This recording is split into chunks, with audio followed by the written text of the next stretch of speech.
এটা lava captain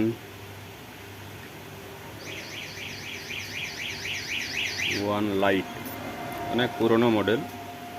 যে lava captain অনেক পুরনো মডেল, এখনও চালাচ্ছেন একজন বয়স্ক লোক। কয়েক জায়গায় এর ডিসপ্লে খুঁজেছেন, বলছেন এইসব মোবাইলের দোকানদার সব বলেছে এইসব মোবাইলের ডিসপ্লে পাওয়া যায় না। এখনও পাওয়া যায়, অনেকেই ছোটো মোবাইলের কাজ এখন করতে চায় না, এগুলোর প্রফিট কম, সবাই এখন অ্যান্ড্রয়েডের কাজ করে। তো আমাকে এনে দেখালেন, বললো হ্যাঁ পাওয়া যাবে, আমার কাছে আছে, আমি লাগিয়ে দিব।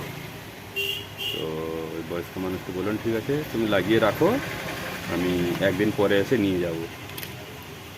তো এবারে কী হচ্ছে, কারোর কাছে নাও থাকতে পারে, কেউ ধর কাজ নাও করতে পারে, কিন্তু মানুষকে এভাবে পাওয়া যায় না বলাটা ঠিক নয়, যে আমার কাছে নেই আপনি অন্য দোকানে দেখুন পেতে পারেন, এটা বলাটা দরকার। সবার তো সমান সামর্থ্য নয়, পয়সা সবার সমান ক্ষমতা নয় এখনও নতুন ফোন কেনার বা বড় ফোন কিনে চালানোর।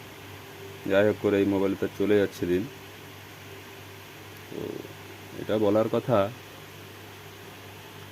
যে আমরা এখন অনেকেই নতুন জিনিস কিনে নিই একটা না হলে, কিন্তু এখনও বয়স্ক মানুষরা আছেন, তারা চেষ্টা করেন যে ওটা যদি রিপেয়ার করে চালানো যায় তাহলে কম খরচে হয়ে যাবে, সেরকম ব্যাপার আর কি। তো এরকম পেস্ট দিয়ে নিলাম, পিন দুটা সবগুলো সমানভাবে রেখে তারপরে সোল্ডারিংটা করে দিতে হবে। এখন টেকনোলজি এত উন্নত হচ্ছে, মানুষের চিন্তাধারা এত পাল্টাচ্ছে, মানুষ কোনো কিছু হলে সেটা বাদ দিয়ে দেয়, হ্যাঁ অন্য নতুন একটা নিয়ে নাও, তাতে পয়সা অনেক অযথা খরচ হয়, সবার তো সমান সামর্থ্য থাকে না। তো নিজের কাছে না থাকলে কাস্টমারকে পাওয়া যায় না, না বলে যে না আমার কাছে নেই আপনি অন্য দোকানে দেখুন। বা কাস্টমারেরও উচিত যে একজন না বললে ওটাকে হাল না ছেড়ে দিয়ে এক দুটা দোকান চারটা দোকান ঘুরে দেখা যে পাওয়া যায় কি না।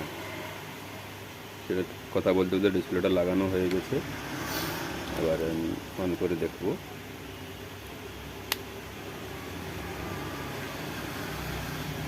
এসে গেছে।